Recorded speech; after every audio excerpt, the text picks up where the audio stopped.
¿Cuál es tu historia de entonces salí corriendo de ahí? Estaba haciendo espeleología, exploración de las cavidades naturales de los subsuelos, por primera vez con alguien con experiencia. No usaba cuerdas de forma constante y seguía asegurando la cuerda a sí mismo en lugar de a algo más estable, y me sentía cada vez más incómodo a medida que nos adentrábamos en esta cueva estrecha.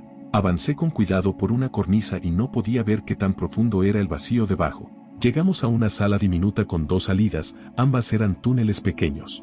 Me miró y me dijo que yo tenía que entrar primero por los túneles porque, por mi tamaño, era menos probable atascarme. En ese momento me di cuenta de que no estaba actuando como si yo fuera principiante y que su responsabilidad era mantenerme a salvo. Su prioridad era explorar la cueva.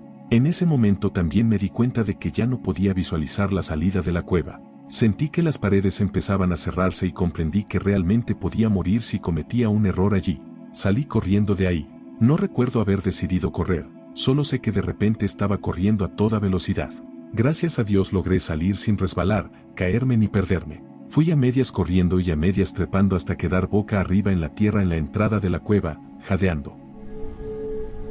Estuve en Nueva Orleans 1 o 2 años después de Katrina. Estaba con un familiar ayudando en la reconstrucción en una de las zonas residenciales más pobres. Llovió cada maldito día que estuve allí. Aproximadamente a la semana los desagües estaban llenos y muchas calles quedaron inundadas. El agua en la calle en algunas zonas tenía unos 0,6 metros de profundidad, a veces por el pavimento dañado. Perdónenme si mi terminología es incorrecta. Salí a caminar para relajarme y me mantenía sobre las aceras más altas, en cualquier lugar donde el agua no fuera lo suficientemente alta como para pasar por encima de mis botas. Soy de California y estaba disfrutando mucho el clima húmedo, era algo nuevo. Mientras caminaba vi lo que parecía un trozo de neumático reventado o un pedazo de madera podrida flotando en la calle convertida en río, quizá a unos 1,5 metros. Sí, entonces se giró hacia mí y vi ojos y fosas nasales. Y me di cuenta de que era un maldito alligator. Giré sobre los talones, me di la vuelta y les pregunté a algunos de los tipos con los que trabajaba por qué demonios vivían allí. Caminaba con mi novia de regreso a su casa después de salir a un club en Toronto hace mucho tiempo. Ella vive en Dundas y Sherbourne, zona muy turbia, y queríamos conseguir algo de comida. Nos detuvimos en una tienda 24/7 tipo 7-Eleven con un montón de traficantes de droga merodeando afuera. Ella conocía a un par porque una noche, cuando estaba borracha, les compró marihuana, así que dijo que no había problema. Entró a comprar comida, yo me quedé afuera fumando y tonteando con el teléfono. El tipo al que acababa de presentarme y del que dijo que estaba todo bien me dijo que su teléfono se había quedado sin batería y que tenía que llamar a su hermano para que lo recogiera. Yo acababa de mudarme a la ciudad desde un pueblo muy pequeño y ni lo pensé 2 veces. Después de que le di mi teléfono, empezó a caminar de un lado a otro y a ponerse nervioso, y supe que algo pasaba. Efectivamente, salió corriendo. Soy un tipo bastante grande y en ese momento estaba en excelente forma, así que pensé al diablo con esto, lo voy a perseguir. Lo seguí por la calle, se metió en un callejón detrás de un edificio de apartamentos bastante precario, y yo lo seguí. En la entrada del callejón se da la vuelta y suelta, te voy a destrozar, hermano, te voy a destrozar, con la mirada propia de alguien bajo los efectos de alguna droga. Yo seguía bastante tranquilo y solo le dije, escucha, mi novia está justo detrás de nosotros, está llamando a la policía, devuélveme mi teléfono y vete, no les diré que fuiste tú. Puso una cara como que casi iba a devolvérmelo, casi, pero no. Corre hacia el callejón, salta dentro de un contenedor de obra y empieza a lanzarme ladrillos desde ahí. Esquivé unos 5 ladrillos desde a unos 6 metros de distancia, todo el tiempo gritándole que lo devolviera, que ya venía la policía. Luego se pone mi teléfono en la oreja y suelta, este es el edificio de mi hermano, él y sus amigos van a bajar ahora mismo y te van a destrozar. Ahí fue cuando me di cuenta de que soy un chico de campo borracho y no Batman, así que me fui de ahí de inmediato. Trabajaba en un hotel como personal de limpieza. La regla era que cuando terminabas todas tus habitaciones tenías que ir a ayudar a las demás personas de limpieza, porque a algunas les gusta ir despacio para sumar horas y no podemos permitirlo. En fin, subí al segundo piso, al fondo del pasillo, habitación 226, doble con 2 camas queen. La habitación no había sido descendida aún, seguían la ropa de cama y la basura adentro, y me pareció raro porque normalmente para el mediodía ya tenemos todas las habitaciones descendidas y eran las 3 de la tarde. Abro la puerta y un hedor abrumador a desechos humanos me golpea en la cara, ni siquiera el olor normal, sino como si alguien hubiera devorado camarones cubiertos de salsa picante en un tenedor libre durante 3 días. Me subí el cuello de la camisa sobre la nariz. No puede ser para tanto, probablemente solo no tiraron de la cadena, ¿no? Avancé hacia el baño con los ojos empezando a lagrimear y la garganta haciendo espasmos secos involuntarios. Obligé a mis pobres ojos a abrirse. No había nada. El maldito baño estaba impecable. Dios, ¿dónde está? Me entra el pánico. Debo adentrarme más en la oscuridad. Debo cruzar la habitación y abrir la ventana. A medida que la luz entró en la habitación vi por fin lo que había hecho el supuesto demonio de la caca. ¿Recuerdas la escena de Dogma en la que ese demonio sale del inodoro? Pues parecía que había salido de ahí y se hubiera alojado en mi hotel. Había desechos humanos untados en los edredones y las sábanas blancas de ambas camas. Este tipo literalmente se ensució, lo extendió por la cama, se cambió a la otra y también se ensució allí. Dejó un rastro de desechos nauseabundos por la alfombra, salpicado de pequeñas bolitas a modo de sorpresa para mí. Me negué y escapé de ahí. Le dije a recepción que me negaba absolutamente a limpiar esa habitación y que si querían sancionarme o despedirme estaba bien para mí. Trabajaba en la isla Catalina para un campamento de Boy Scouts. Un verano me asignaron una cabaña grande para mí porque iba a estar allí mucho tiempo, solo que estaba a 1,6 kilómetros dentro del bosque, a casi 1 kilómetro del campamento. Una noche de mi primera semana llovía a cántaros y tenía que ir al baño con urgencia, no valía la pena bajar en bicicleta hasta el baño, así que fui junto a un árbol a poca distancia de mi cabaña. Mientras hacía mis necesidades, escuché un sonido fuerte y grave detrás de mí, seguido de un aliento tibio en el cuello. Me di la vuelta y vi a un bisonte a 1 metro de mí mirándome fijamente y respirando con fuerza. Me subí los pantalones al instante pensando para mis adentros que así iba a morir y salí disparado de vuelta a mi cabaña. Cuando llegué me dejé caer en la cama, me cubrí por completo con las sábanas y me quedé temblando toda la noche convencido de que me iba a atacar. Probablemente tenía alrededor de 13 años y caminaba solo por una zona agradable del Old Port en Portland, Maine, cuando una pareja mayor me detuvo en la acera concurrida. El Old Port es una parte antigua de la ciudad con esos típicos edificios de ladrillo de varios pisos, con negocios en la planta baja y apartamentos en los pisos superiores. Tenían un acento extraño y me preguntaron si podía ayudarlos, que era muy importante. Querían que subiera a su apartamento en el 6º piso para encenderles el horno porque era una festividad religiosa que les impedía encenderlo. De joven me pareció absurdo y tenía curiosidad por toda la situación, así que acepté. Entramos por una puerta entre 2 tiendas que daba a un pasillo oscuro con un par de puertas, una escalera y un ascensor, y mi curiosidad se convirtió en incomodidad al ver ese pasillo. Entonces dijeron que tomarían el ascensor y, cuando estaban parados en la puerta haciéndome señas para que subiera con ellos, me fui de ahí de inmediato. Salgo y noto que el edificio solo tiene 5 pisos, lo que hizo que todo fuera aún más inquietante. Se lo conté a mis padres y se asustaron mucho. Tenía 7 u 8 años y me habían enviado por orden judicial a visitar a mi padre biológico en otro estado. A él no le interesaba mucho vernos a mis hermanos y a mí, más bien le interesaba asegurarse de que mi mamá tuviera un par de semanas cada verano en las que estuviera infeliz y preocupada por nosotros porque él era negligente y un borracho. Pero vivía justo frente a la playa, así que podría haber sido peor. Mis hermanos y yo nos las arreglábamos para entretenernos mientras él trabajaba durante el día y nos ignoraba por la noche. En fin, esa noche había desaparecido como siempre, probablemente a un bar, y mis hermanas y yo habíamos bajado al paseo marítimo donde había una noria, carritos chocones y ese tipo de cosas con las que los niños de primaria pueden entretenerse durante horas todos los días en verano, e incluso conseguíamos un par de comidas gratis de los empleados porque era bastante evidente que no nos alimentaban con regularidad. Después de unas horas decidí caminar las 2 o 3 manzanas de regreso a casa como hacía varias veces al día, todos los días de ese verano, sin más supervisión que a veces ir con mis hermanas de 16 años. Caminé una manzana y tuve esa clara sensación de que algo no estaba bien. Ya sabes a cuál me refiero. Miré alrededor y vi un auto a cierta distancia detrás de mí avanzando despacio por la calle con las luces apagadas. Aceleré el paso y el auto seguía avanzando lentamente, manteniendo la misma distancia. Supe que aquello no estaba bien, así que apuré el paso y, apenas doblé la esquina de la calle de mi papá, eché a correr. Escuché cómo el auto aceleraba y me salí de la acera para meterme debajo de una casa cercana, todas estaban sobre pilotes por estar junto a la playa. Me deslicé por debajo de la puerta de la ducha exterior y me subí al banco para que no se me vieran los pies. Oí pasar el auto porque la calle tenía mucha grava y fragmentos de conchas que crujían, y una voz masculina dijo: ¿la ves? Y otra voz respondió algo.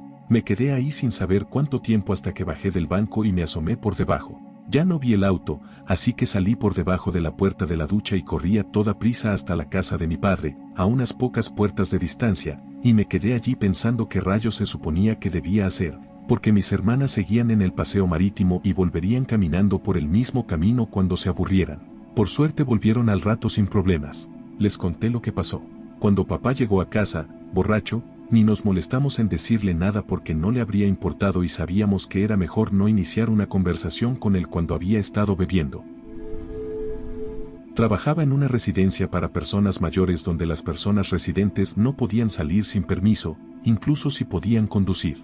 Me hice amigo de 3 hombres mayores viudos que, de vez en cuando, querían salir y vivir. Yo atendía la recepción en la garita y siempre mantenía en secreto a dónde iban realmente, casino, bares, clubes de striptease, y decía que iban al cine. Una noche, los muchachos me preguntaron si quería ir a una última juerga porque en la residencia iban a obligar al que conducía a dejar su auto. La verdad era que su hijo no quería que anduviera manejando un auto clásico, así que acepté. Inventé una excusa tonta para salir antes de lo normal y me reuní con ellos en el estacionamiento. Fue divertidísimo.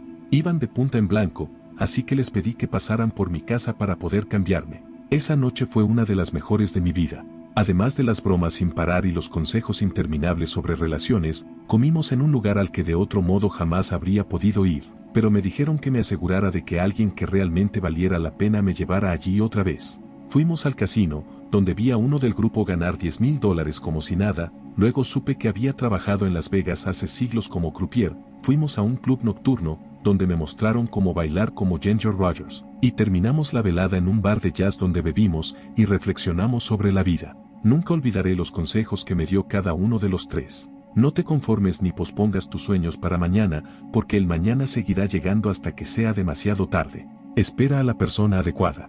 El amor no es la caída, es lo que permanece mucho después de haberte levantado.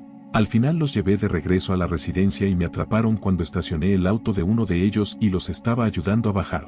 Un policía se me acercó y me preguntó qué estaba haciendo.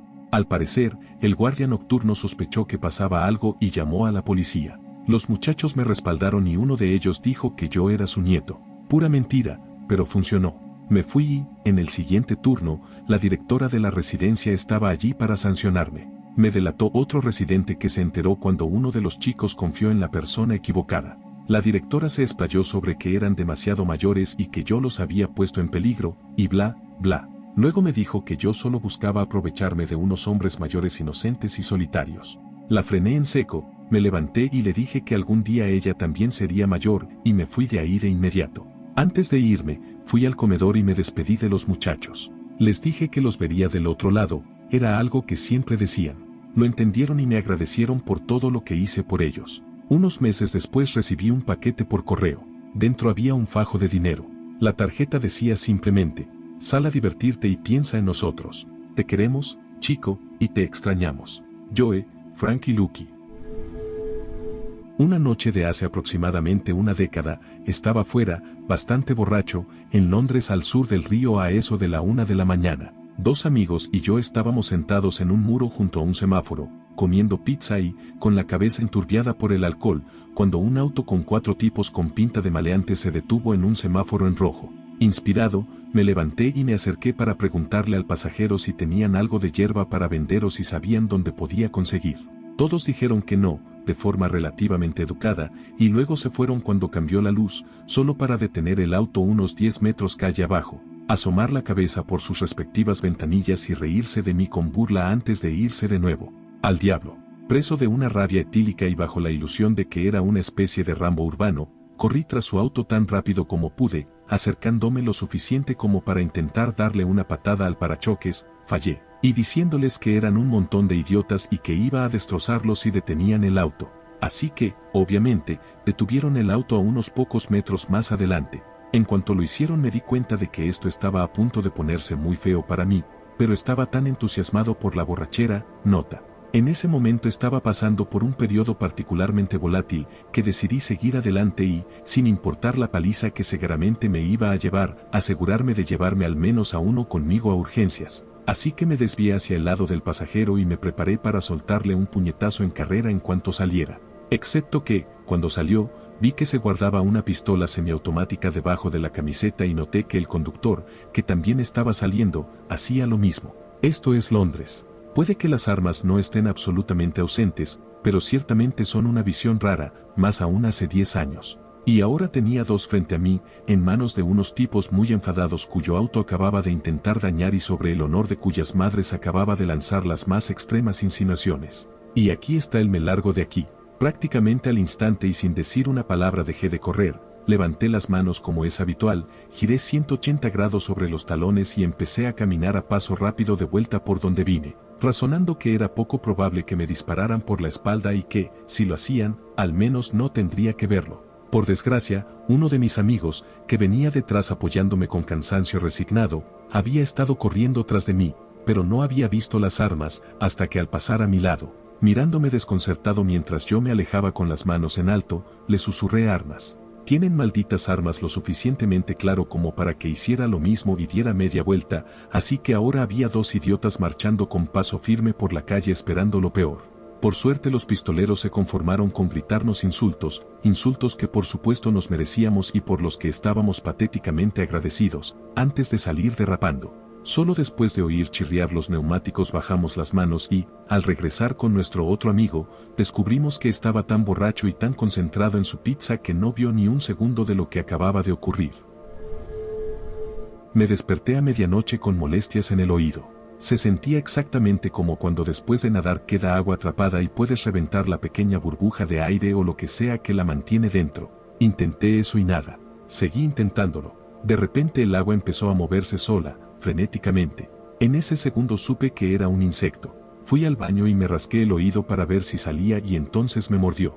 Dolió muchísimo. Subí a la habitación de mis padres y les pedí ayuda. Mi mamá buscó en Google cómo sacar insectos del oído y encontró 3 métodos. El primero era recostarme de lado y esperar a que cayera, sin éxito. El segundo era quedarme de lado y apuntar una luz con la esperanza de que saliera hacia ella. Se puso a dar vueltas y a agitarse, pero no salió. El último método era verter jarabe de maíz en el oído y esperar a que saliera. Por suerte el insecto se ahogó y flotó hacia afuera. Cuando lo vi, era un escarabajo del tamaño de una moneda de 1 centavo que, por casualidad, se había metido en mi oído. Durante los meses siguientes dormí con auriculares intraauditivos puestos. Estaba en la casa de un amigo hace como 2 años. Yo era el único en la casa en ese momento porque ellos habían salido a probar un auto en el que estaban trabajando. Su gata acababa de tener una camada de gatitos, así que estuve jugando con ellos en el sótano antes de decidir subir de nuevo. Su papá era el dueño de la casa y trabajaba con frecuencia en el sótano / garaje porque era mecánico y se quejaba si dejaban luces encendidas, así que me aseguré de apagar todo. Entonces pasó algo muy extraño. Fui a la cocina a tomar algo cuando escuché lo que parecía la radio encendida en la habitación del sótano justo debajo de mí. Me pareció raro porque estaba seguro de haber apagado todo, pero supuse que había olvidado algún interruptor. Iba a medio camino de la puerta del sótano cuando los ruidos se detuvieron. Ahí se me encendieron las alarmas, pero aún así, imprudentemente, decidí revisar. Abrí la puerta del sótano y vi que estaba completamente a oscuras. No había nada encendido allá abajo. En ese punto volví a la cocina y le mandé un mensaje a mi amigo para preguntar si habían regresado y quizá no los había escuchado. Me respondió al poco tiempo que se habían detenido a comprar comida y que ya volvían.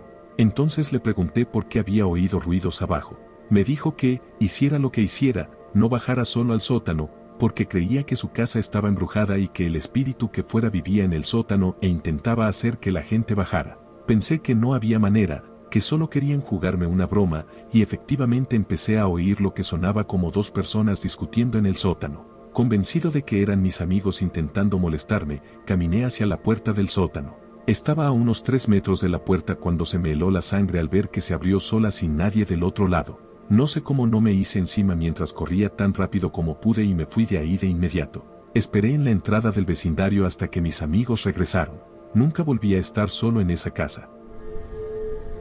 Estaba en Berlín en 2007 en una despedida de soltero con 20 amigos y, la primera noche, uno que ya había estado en la ciudad sugirió que tomáramos el tren lejos de los bares cerca del hotel hacia otra zona. Lo hicimos y terminamos en un lugar desconocido. Pasamos junto a unos edificios altos de apartamentos y oímos música que venía de un callejón entre los edificios, así que la seguimos y dimos en el clavo. Habían montado una playa falsa, cabañas de madera por todas partes vendiendo bebidas y arena artificial en el suelo. Notamos que en el sexto piso del edificio por el que cruzamos había luces y música, así que subimos por una escalera de hormigón oscura y tenebrosa para llegar. Era una sala con un montón de monitores de PC antiguos en la pared, pero tenían una barra y muchos muebles viejos que me daban picazón con solo mirarlos. Nos pusimos a hablar con el barman, que dijo que el edificio eran apartamentos abandonados que personas sin hogar habían hecho suyos y que otros habían montado bares porque a la autoridad local o no le importaba o no sabía lo que pasaba allí. Cuando bajábamos por la escalera, mi amigo pensó que ya estábamos en la planta baja y entró en una habitación donde había un montón de cuerpos. De pronto un tipo apareció detrás de nosotros y dijo en inglés: no entren ahí, no hay nada, solo gente durmiendo. Así que nos disculpamos y bajamos corriendo el resto de las escaleras hasta regresar a la estación de tren. No creo que fueran cuerpos sin vida, aunque todos estaban inertes. Creo que o eran adictos todos desmayados o alguna horrible habitación de trata de personas. Tenía una relación telefónica con una clienta, puramente profesional y nunca nos habíamos visto en persona. Un día me preguntó: ¿te importa si te hago una pregunta personal? Seguro, dije. ¿Cuánto mides? Preguntó. 1,83 metros. ¿Por qué? Respondí. Bueno, soy una pelirroja fogosa de 1,88 metros y necesito acompañante para la fiesta de Navidad de la empresa. ¿Te gustaría venir conmigo como mi cita? Me imaginé a Nicole Kidman y acepté. Pasé a buscarla y, en lugar de Nicole Kidman, me encontré con Mary Byrne. Más tarde, en la fiesta, ella estaba a cargo de los vales de bebida. Se puso borrachísima y se me pegaba, hecha un desastre. Cuando la llevé a su casa tuve que acompañarla hasta su apartamento porque probablemente no subiría las escaleras sola. Al entrar me suplicaba que me quedara. No tenemos que hacer nada, solo pasamos el rato o lo que sea. Algo así. Yo intentaba desesperadamente escapar cuando mencionó que su hija estaría en casa por la mañana, así que tendría que irme temprano. Se me ocurrió: ¿tienes una hija? Tengo que irme, no puedo estar en la casa de una menor sin coordinarlo primero con mi oficial de libertad condicional. Estaba bromeando, pero ella pensó que hablaba en serio, así que seguí la corriente y me fui de ahí de inmediato. Trabajo en un almacén. Es un almacén bastante frío, con pisos de concreto y paredes de ladrillo, lo típico. Soy la única persona que está en la zona del almacén del lugar de trabajo. Yo envío productos a las empresas que hacen pedidos. En fin, guardamos todas las gorras y accesorios de la empresa en un armario al fondo del edificio. Casi nadie entra ahí porque esas cosas casi nunca se mueven. Hasta que ayer nuestra sucursal en Calgary necesitó 2.700 gorras por algún motivo. Así que entré y empecé a sacar cajas del cuarto. No había estado ahí aún, así que me tomó por sorpresa la cantidad de lo que solo podía suponer que eran telarañas. Sacudí el polvo de un par de cajas y empecé a sacarlas. Por fin llegué a una caja en la esquina de la habitación.